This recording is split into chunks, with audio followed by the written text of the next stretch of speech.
Olá, ouvintes da Rádio Filó. Hoje nós entrevistaremos o professor José Elielton de Souza.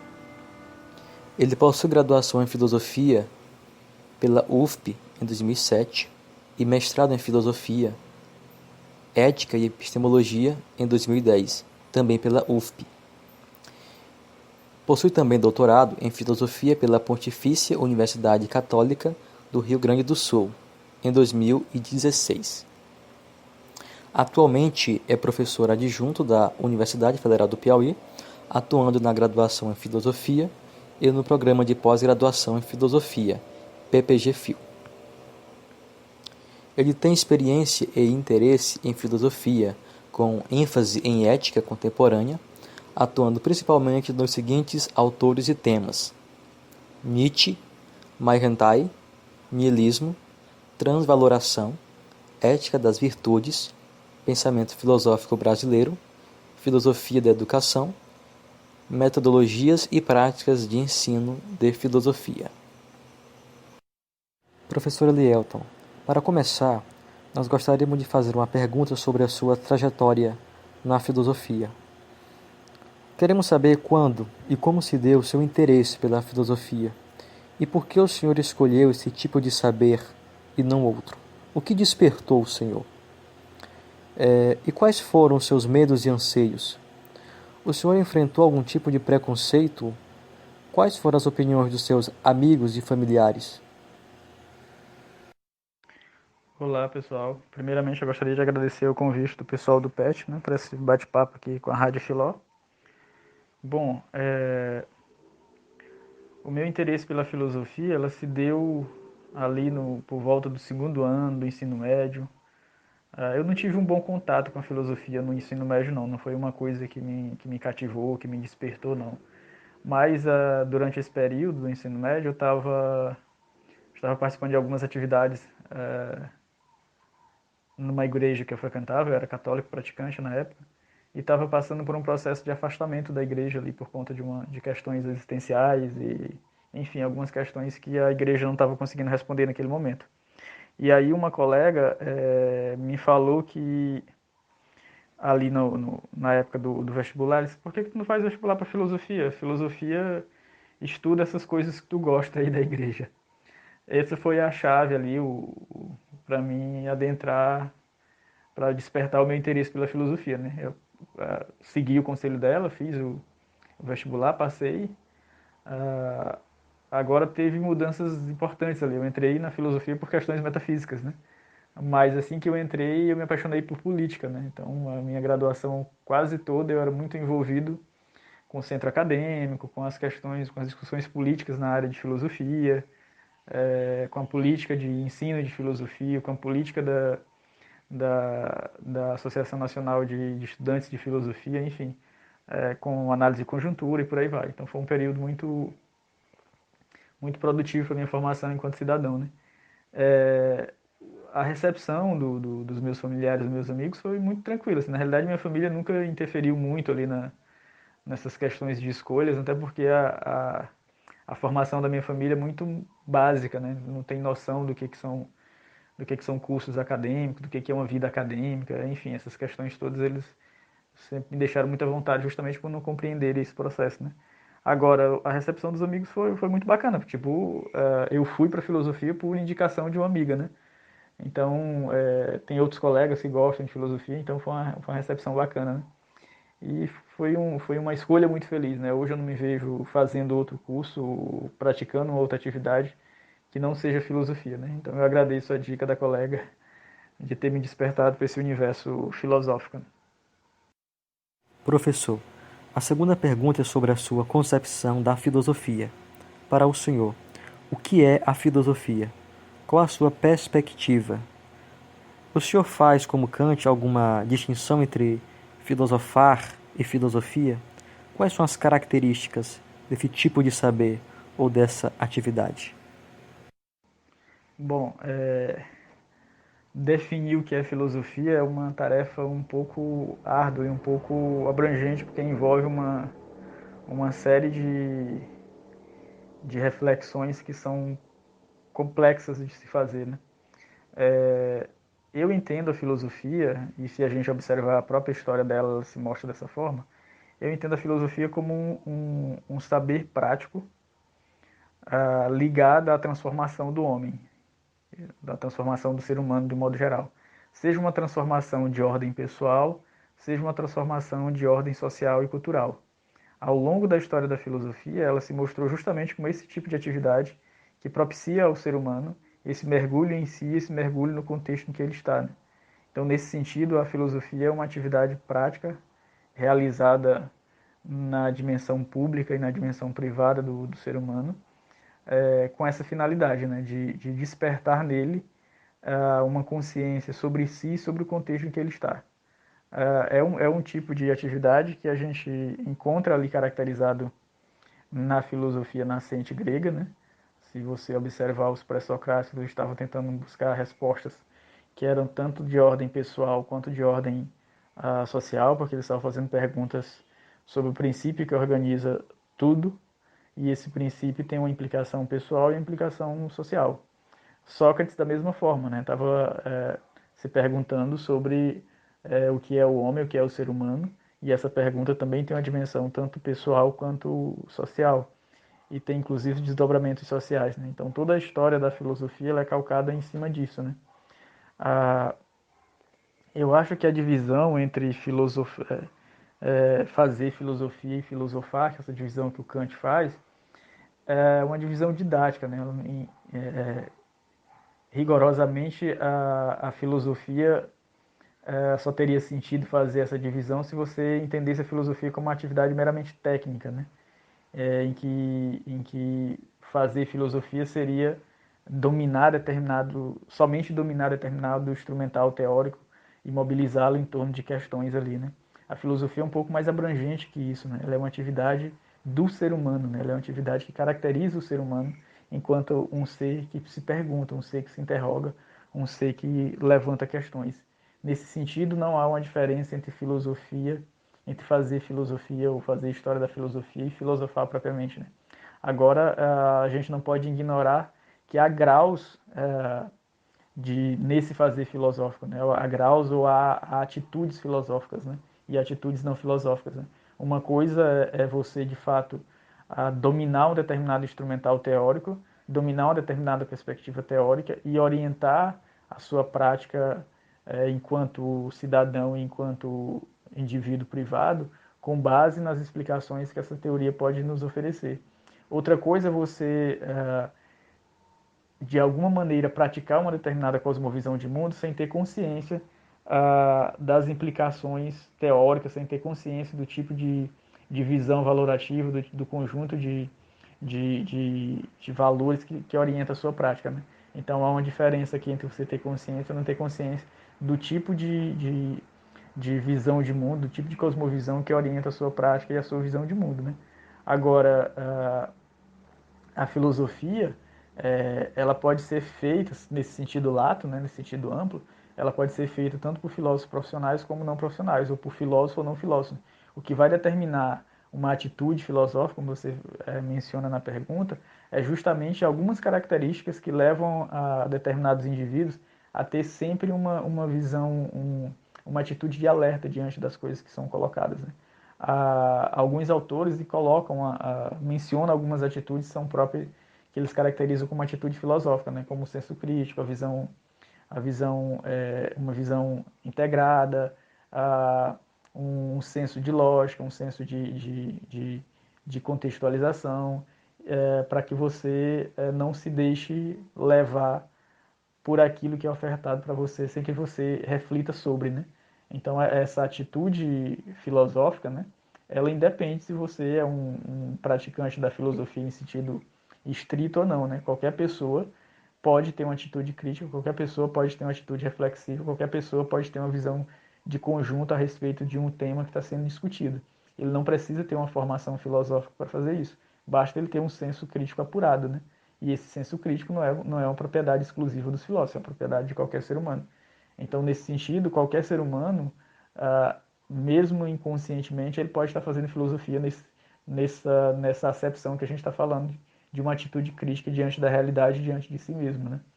Então, a divisão kantiana, volto a dizer novamente, parece fazer sentido somente se a gente pensa na filosofia como uma atividade técnica e estrito sensu, né? Se você pensa na filosofia em sentido mais abrangente, né? Não apenas como um conjunto de saberes formalizado, sistematizado, mas também como uma atitude, também como uma filosofia de vida, aí você tem uma visão mais abrangente que inclui mais pessoas nessa atividade, né? Então é mais ou menos nesse sentido que eu vejo essa questão.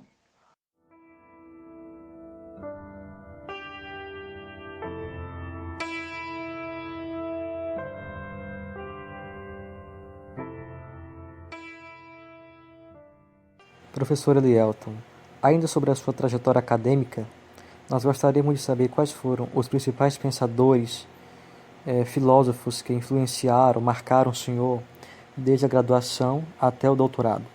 Conte-nos também sobre a sua tese de doutorado. Bom, a minha trajetória acadêmica, eu fiz a graduação e o mestrado em filosofia aqui na UFP, né? E fiz o meu doutorado na PUC do Rio Grande do Sul, né? Durante a minha graduação, como eu falei anteriormente, eu era muito interessado por política, né? E também por algumas questões de natureza mais críticas ali, a crítica da sociedade, enfim. E durante a graduação, algumas referências que foram importantes para mim foram alguns pensadores de ordem política, ali como os pensadores clássicos da política, mas também alguns pensadores mais marginais, ali, por exemplo, a tradição anarquista, né? Proudhon, Malatesta, Bakunin, que eu me interessava muito por política, por anarquismo, em termos políticos ali, quando eu estava na graduação, né? E também, dentro da formação filosófica mais estrita, um dos autores que me chamou a atenção durante muito tempo foi o Nietzsche, né? Então eu tinha e ainda tenho uma admiração muito grande pelo Nietzsche, porque ele é um filósofo que consegue uh, adotar essa atitude crítica que a gente estava falando anteriormente e aplicar ela em todas as áreas ali do conhecimento moderno, né? Desde a religião, passando pela política, pela ética, pela estética, pela ciência, enfim, é um demolidor de ídolos, como muitas vezes se referem a ele, né? Então ele foi um dos pensadores ali que despertou a minha atenção. A tradição crítica também é uma tradição que chama bastante atenção, justamente por conta dessa visão da filosofia como uma atividade prática que visa transformar o ser humano e o contexto em que ele está. Então eu acho que a tradição crítica é uma tradição que nos ajuda muito nesse sentido, de revisão ou de aplicação da filosofia. Então foram pensadores importantes ali para mim. E dentro do âmbito da moralidade, que é uma discussão mais específica que me interessou também durante a graduação, eu conheci o Alasdair MacIntyre através do professor Helder, né, que é uma referência em MacIntyre no Brasil, durante as disciplinas ligadas à ética, né, ética 1, ética 2, enfim. E também me chamou bastante atenção, até porque ele tem um diálogo muito próximo com o Nietzsche, né, ele partilha com o Nietzsche o diagnóstico da condição moderna, né? Ele partilha com Nietzsche a visão crítica do projeto moderno. Então me chamou bastante atenção e foi justamente esses dois autores que eu trabalhei no meu mestrado, né? A minha pesquisa de mestrado fez sob a orientação do professor Helder, visava justamente apontar o que tem de comum entre o diagnóstico que o Nietzsche faz e o diagnóstico que o MacIntyre faz a respeito da condição moral moderna, né? E a dissertação visava justamente mostrar que um dilema radical que o MacIntyre coloca no livro dele Depois da Virtude, que é o mais famoso, no livro dele, no capítulo 9, ele coloca que diante desse diagnóstico crítico da modernidade, sobrariam somente dois caminhos, né?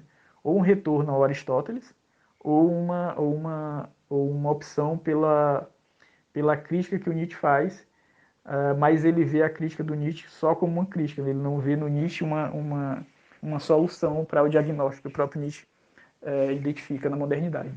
A minha dissertação visava justamente dizer que, na realidade, essa escolha não é tão radical assim, não tem como você escolher um ou outro sem que termine absorvendo elementos do outro, né? Então a dissertação visava mostrar justamente que o MacIntyre, ao recusar o Nietzsche, porque ele aceita o diagnóstico, mas não aceita as possíveis soluções que o Nietzsche elabora, ele termina por inserir na sua teoria filosófica elementos que são próprios do arcabouço conceitual nietzschiano. Então essa era a minha dissertação, foi em cima disso que eu trabalhei, né? No doutorado, aí eu já fiz uma escolha por trabalhar apenas o McIntyre, por uma questão de economia de tempo, né? Como eu já tinha uma leitura boa do McIntyre e uma leitura boa do Nietzsche, eu optei por trabalhar apenas o McIntyre e retomar o Nietzsche posteriormente, né? Então a minha tese consiste justamente numa análise crítica da teoria das virtudes do McIntyre, né? O McIntyre apresenta essa teoria das virtudes no Depois da Virtude e reformula ela em Animais Racionais Dependentes, uma obra posterior.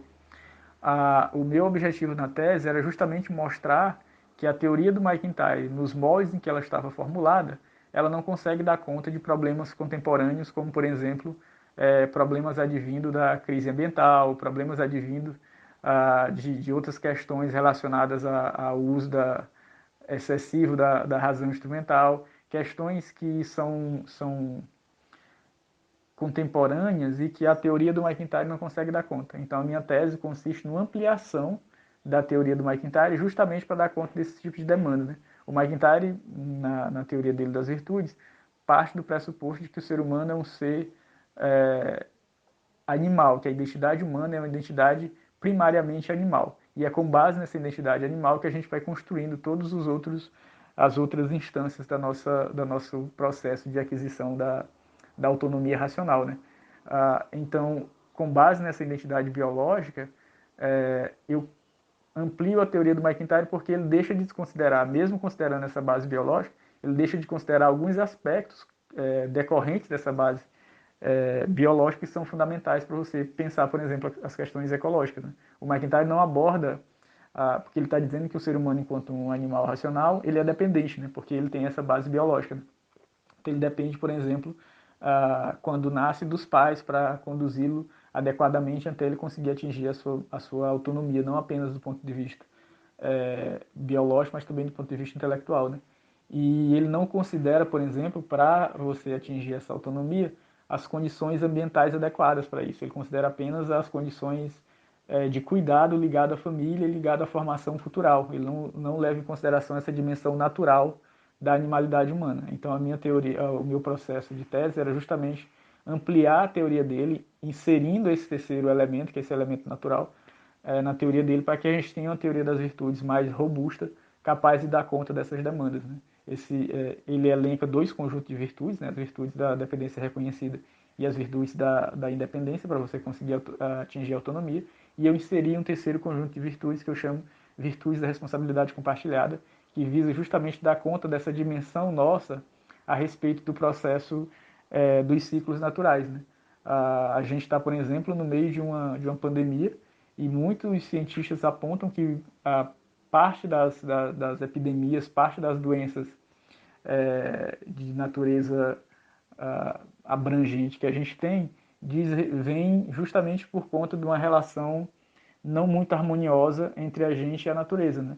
Inclusive, cientistas preveem que se a gente não se recolocar como parte da natureza, se a gente não rever as nossas atitudes em relação ao modo que a gente lida com a natureza, outras pandemias dessa ordem tendem a vir, porque justamente a gente está invadindo um espaço e esse espaço retorna. Né? Você está consumindo determinados elementos que não estão disponíveis na vida urbana. Né? Então, à medida que você vai tendo contato com determinados outros tipos de vírus, determinados outros tipos de bactérias, determinados tipos de animais que a gente não convive, isso vai trazendo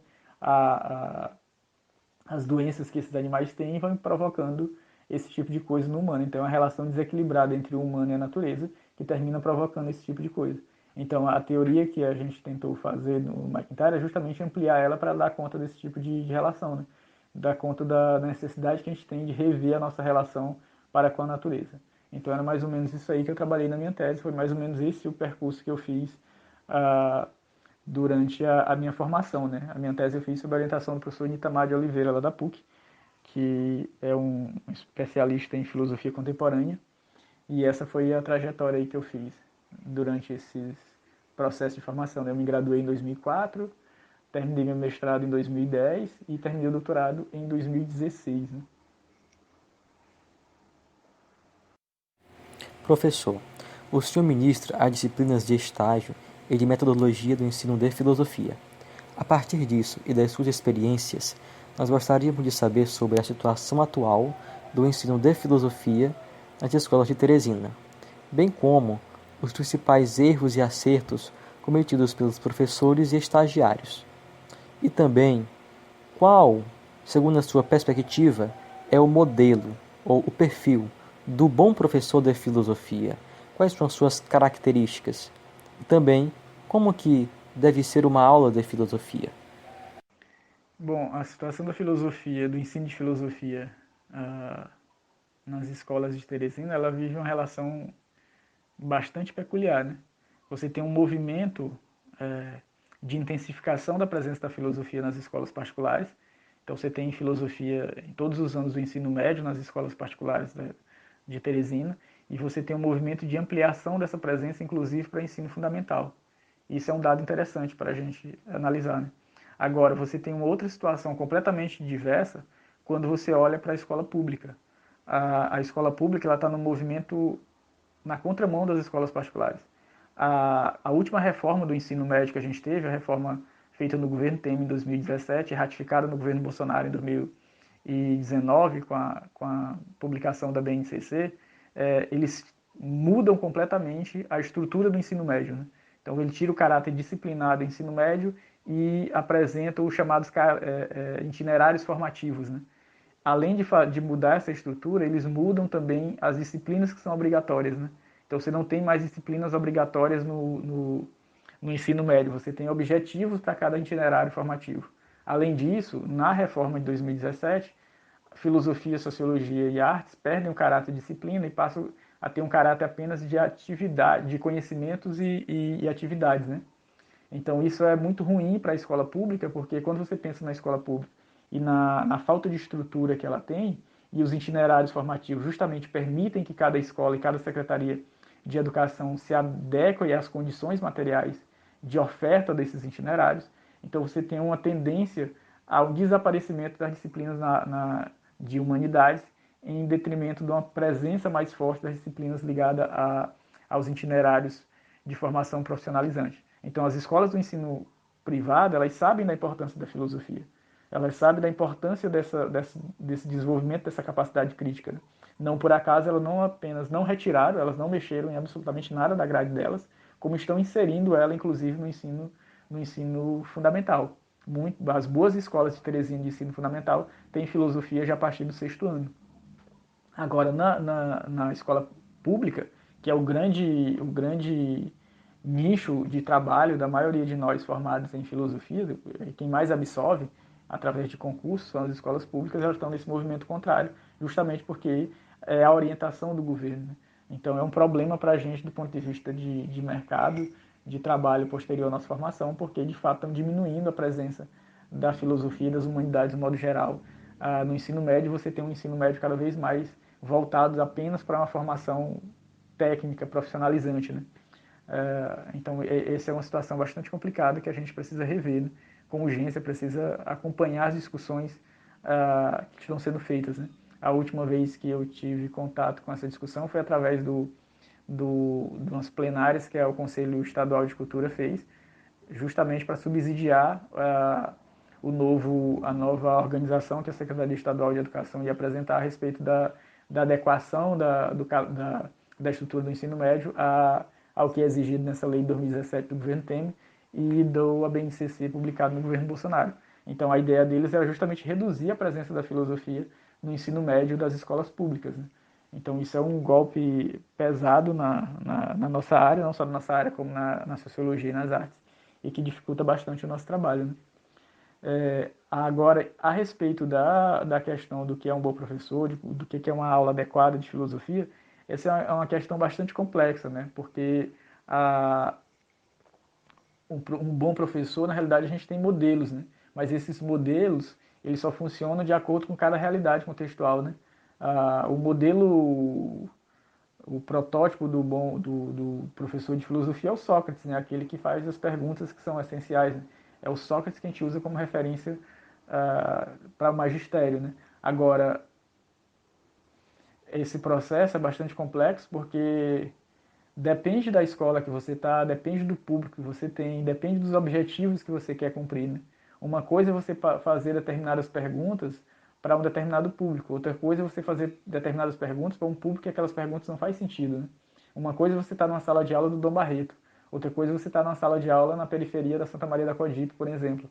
Então, embora você esteja no mesmo nível de ensino médio, as referências para aqueles meninos são diferentes, né? E o professor tem que ter essa sensibilidade para saber que o contexto em que ele está determina muito do que ele pode oferecer, do que ele pode estar provocando. Então, talvez uma das características de um bom professor, e aí não é só do professor de filosofia, é essa sensibilidade para atentar ao lugar que ele está, ao público que ele tem à sua disposição e aos tipos de demandas que são exigidas para aquele público. E aí, claro que ele tem que fazer uma contraposição entre o que a escola está determinando e o que ele considera importante para aquele público dentro daquilo que os documentos oficiais prevêem para aquele nível de ensino médio e também o que os documentos oficiais prevêem do ponto de vista de conteúdo. A gente não pode esquecer que, por mais que se diga que filosofia é uma atividade solta, que doutrina, que não sei o que, esse discurso está em moda hoje, a gente não pode esquecer que o professor ele não vai para a sala de aula de mãos vazias, né? Tem uma série de documentos oficiais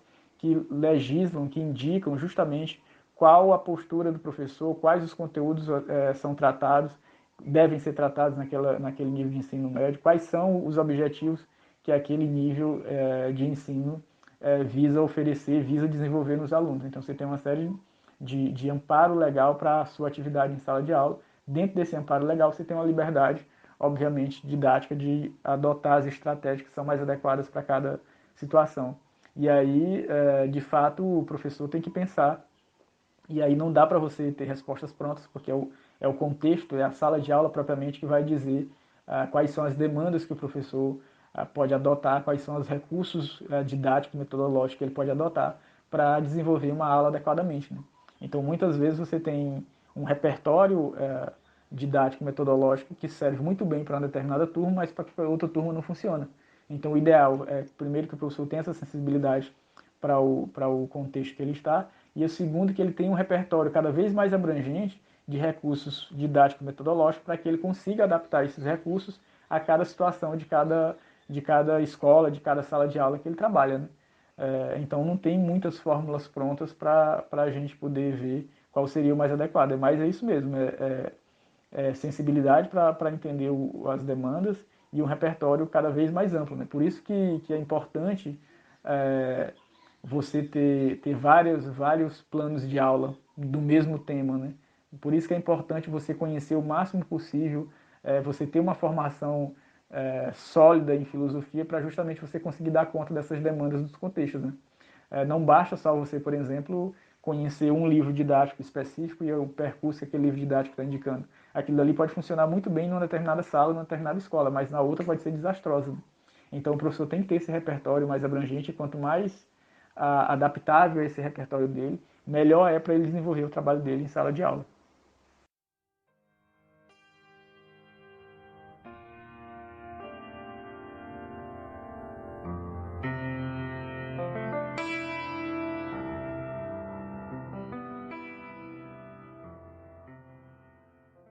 Professor Elielton, é evidente que há pessoas que são contra o ensino da filosofia do ensino médio, porque acham-na desnecessária.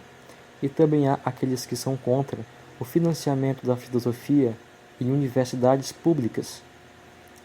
Gostaríamos de saber qual a sua posição a respeito do ensino da filosofia no ensino básico e no ensino médio.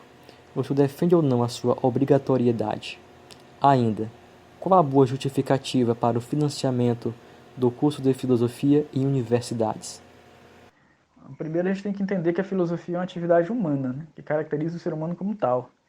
Então, enquanto atividade humana, ela é uma atividade essencial para a própria formação desse ser humano, né?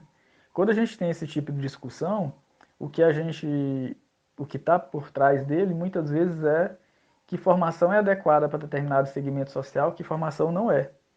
As mesmas pessoas que acham que não deve financiar o ensino de filosofia, seja em ensino fundamental, seja em nível médio, seja em nível superior, são as mesmas pessoas que, se retirarem ela da escola do filho que ela estuda, provavelmente eles serão contra, porque eles sabem que aquele tipo de saber é importante para a formação de um cidadão crítico, né? Então, se a gente pensa que a função da educação é justamente formar um cidadão, como diz lá os documentos oficiais, né? Formar para a cidadania e para as demandas da vida, então todas as disciplinas são fundamentais para a formação cidadã. Né? Se você quer um cidadão que somente obedeça, que não tenha senso crítico, que não saiba quem ele é, não saiba quais são os seus direitos, não saiba quais são os seus deveres, ok, tire a filosofia, tire a sociologia, tire a história, tire a língua portuguesa, tire tudo, né? Deixe apenas as disciplinas de caráter profissionalizante que vai ensinar ele uma determinada profissão. Agora, se você quer construir uma sociedade justa, democrática, tolerante, uma sociedade em que cada cidadão saiba quais são os seus direitos e seus deveres, tenha uma visão crítica a respeito do tipo de mundo que ele está construindo, então você não tem como abrir mão da filosofia em nenhuma das fases da formação, seja na formação básica, seja na formação superior. Então, a filosofia ela deve estar presente sim no ensino fundamental e no ensino médio, de forma mais efetiva no ensino médio, porque é um período ali que os adolescentes estão formando a sua identidade enquanto cidadão, e ela é fundamental para que você tenha, por exemplo, essa atitude mais crítica, mais questionadora, que é fundamental para que você tenha um cidadão que participe ativamente da vida social. Infelizmente, as experiências que a gente tem da presença da filosofia e da ausência da filosofia demonstram que, quando ela esteve ausente, foram justamente períodos em que você tinha governos mais autoritários e que não comungavam da ideia de que o cidadão deve participar ativamente das decisões. Deve ser apenas um cidadão passivo que aceita tudo de cima para baixo. Né? Toda vez que você tem um movimento de retirada de disciplinas que são ligadas à formação cidadã, disciplinas que são ligadas a uma formação mais humana, você tem um avanço mais forte de um discurso autoritário por um lado, e um avanço mais forte de um discurso econômico predatório por outro lado. Né? Então, é fundamental que você tenha a presença dessas disciplinas justamente para que você forme mentes livres, mentes pensadoras, mentes que consigam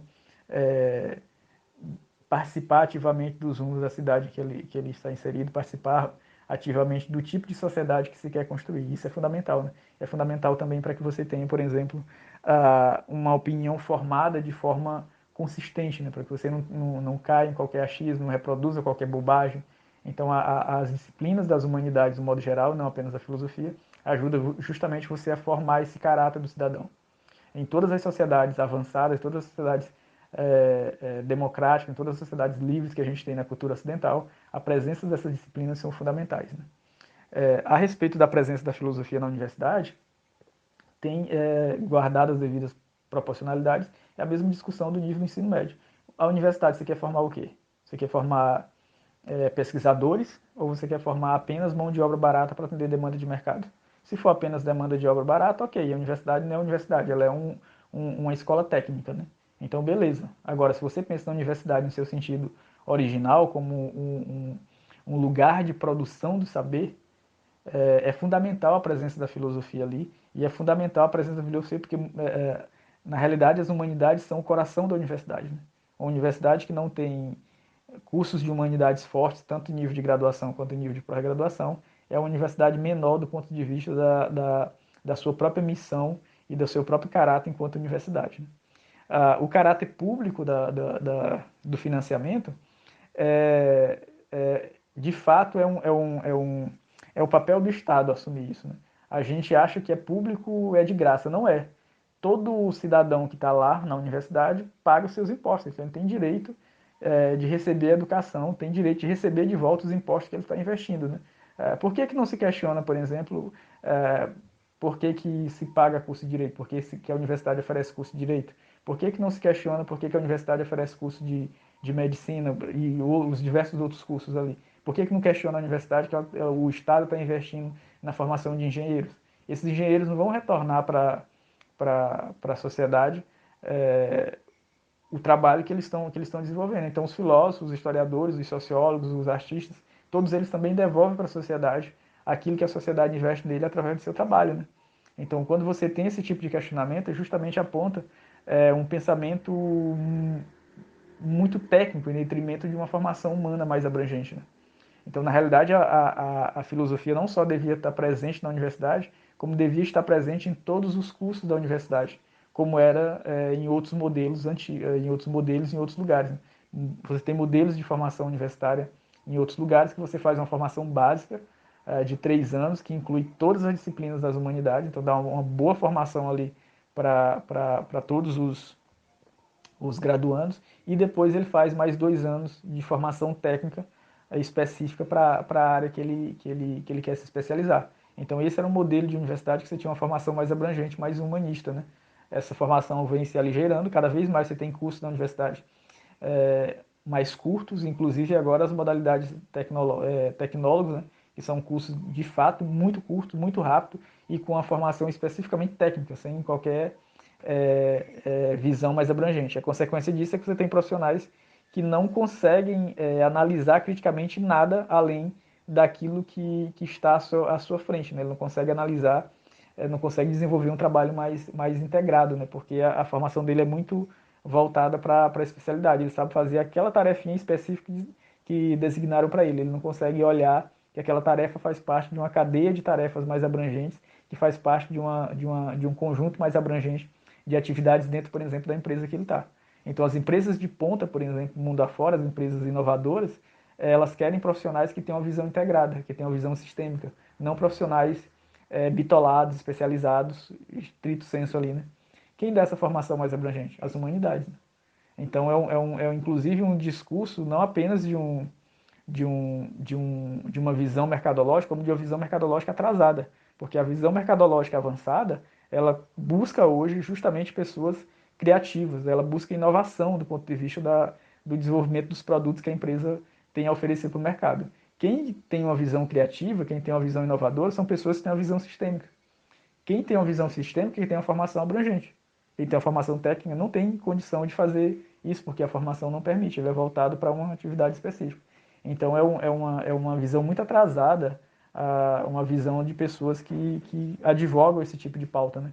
A redução ou a extinção das disciplinas de humanidades de modo geral e de filosofia de modo específico. Né? E é uma pena que a gente tenha que conviver com isso. Isso explica muito do que nós somos enquanto país, né? Do ponto de vista da nossa inserção é, na, na, na economia mundial. Né? Somos um país basicamente que oferece só recursos primários porque a gente não consegue avançar do ponto de vista tecnológico, né? Não consegue avançar do ponto de vista do nosso parque industrial, justamente porque a nossa indústria é muito voltada só para insumos básicos. Né? Nós somos um país que basicamente vende produtos agrícolas. Né? Você não consegue, por exemplo, potencializar e desenvolver uma cadeia tecnológica em cima dos produtos agrícolas. A gente fornece ele de forma de matéria bruta e importa ele de volta industrializado, né? Justamente porque a gente não consegue desenvolver todas essas dimensões que a gente está falando. Isso é fruto de mentalidade, isso é fruto de uma determinada mentalidade governamental, de uma determinada mentalidade empresarial, né, que não permite que a gente avance. A gente acha bonito os outros fazerem isso, mas a gente mesmo não faz. Né? Professor Elielton, quais são as suas linhas de pesquisa atualmente? Quais os projetos de pesquisa o senhor orienta na graduação e no mestrado? Tem algum grupo de estudos atualmente? E o que o senhor deseja trabalhar na vida acadêmica ainda? Bom, atualmente eu trabalho com filosofia prática, né? Trabalho na linha de pesquisa de filosofia prática do mestrado. E eu trabalho basicamente com dois autores e suas implicações. Eu trabalho a teoria das virtudes do Lazer McIntyre e outras manifestações contemporâneas de filosofia de ética das virtudes, né? Como Philippa Foot, Michael Slot, enfim, e alguns outros teóricos ali dessa abordagem da ética das virtudes. Né? Eu desenvolvo tanto na graduação quanto no mestrado esse trabalho, né? Tem alguns orientandos de CV que trabalham com esse tema e também orientandos de mestrado. Além disso, eu trabalho também com o nicho no mestrado e na graduação, também com orientandos de CV e de mestrado. Né? No Nietzsche, eu estou trabalhando um projeto sobre a relação entre moralidade e vida no Nietzsche, né? E os desdobramentos disso na filosofia contemporânea, né? Com o resgate de alguns autores que trabalham com o tema do vitalismo, né, nessa interface entre vida e moralidade. Então são os dois projetos que eu estou desenvolvendo, e especificamente a respeito desse projeto do Nietzsche, né, da relação entre vida e moralidade. Eu estou pesquisando nele as bases do que a gente chama de vitalismo, para pensar posteriormente no outro projeto, e aí já respondo a última pergunta do que eu quero ainda pesquisar, né, de um projeto mais abrangente, que é sobre essa relação entre vida e filosofia, inclusive em autores não canônicos, né? O Nietzsche representa uma inflexão desse debate na filosofia contemporânea, e ele abre possibilidades para outras discussões, como, por exemplo, as discussões do Viveiro de Castro a respeito das filosofias ameríndias, e também de autores que trabalham, por exemplo, com a antropofagia, né? A interface entre filosofia e literatura, através da antropofagia do Oswald de Andrade, né? Então, esses são alguns dos projetos que eu estou desenvolvendo e tenho em mente para desenvolver, né? Então é isso que eu estou pesquisando atualmente na graduação e no mestrado. Eu tenho um grupo de estudos, né? Toda quarta-feira a gente está se reunindo via webconferências, um grupo de estudo em Nietzsche, né? A gente está trabalhando justamente os textos do jovem Nietzsche que tratam dessa relação entre vida e moralidade. A gente está trabalhando o Nascimento da Tragédia, que é o primeiro livro publicado dele, e onde ele já estabelece ali essa relação entre vida e moralidade através dos princípios apolíneo e dionisíaco, né? Então a gente está trabalhando, alguns meninos da graduação, alguns do mestrado e outros colegas, toda quarta-feira às 16 horas via Google Meet, né? A gente está se reunindo e discutindo esse texto. É o que eu estou desenvolvendo atualmente do ponto de vista de grupo de estudos, né?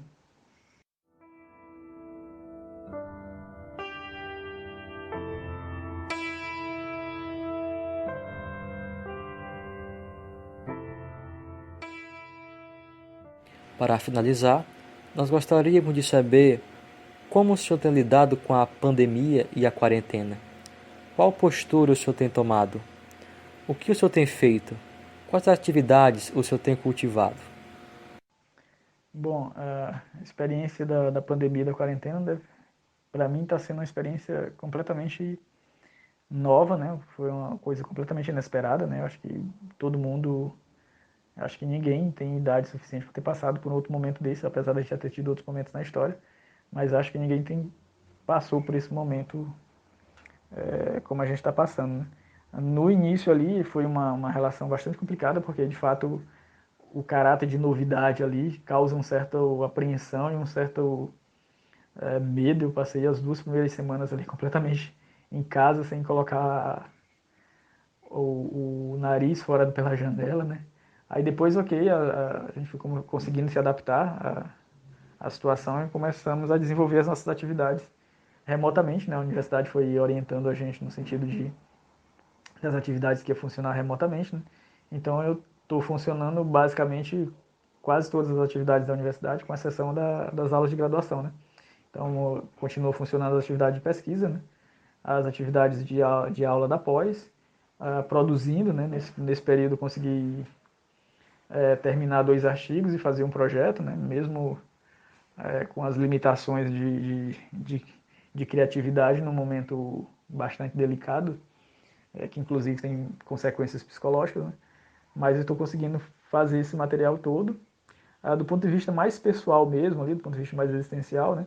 A pandemia faz você olhar um pouco mais para si, né? Um pouco mais para o modelo de vida que você está trazendo, as implicações, enfim, as atitudes diárias.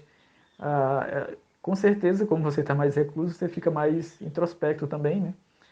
Eu consegui criar rotinas justamente para poder ir adaptando, tanto o psicológico quanto o biológico, a situação, né? Então, eu tenho rotinas diárias de trabalho, rotinas diárias de atividade física, rotinas diárias de atividades de concentração e meditação, que ajudam também a melhorar o psicológico e o funcionamento do biológico, né?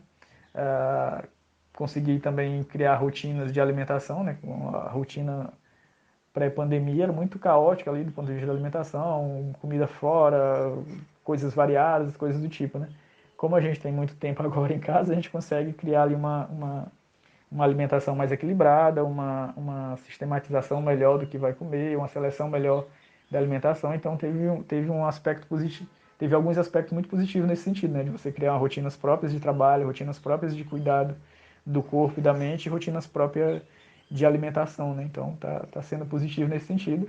Agora o lado negativo e mais complicado justamente é o contato, né? A falta de contato com as pessoas, enfim, a falta de contato com os amigos, a falta de contato com o seu ambiente de trabalho, que também de alguma maneira impacta no modo que você produz, enfim, essas questões são mais complicadas, mas a gente vai se adaptando na medida do possível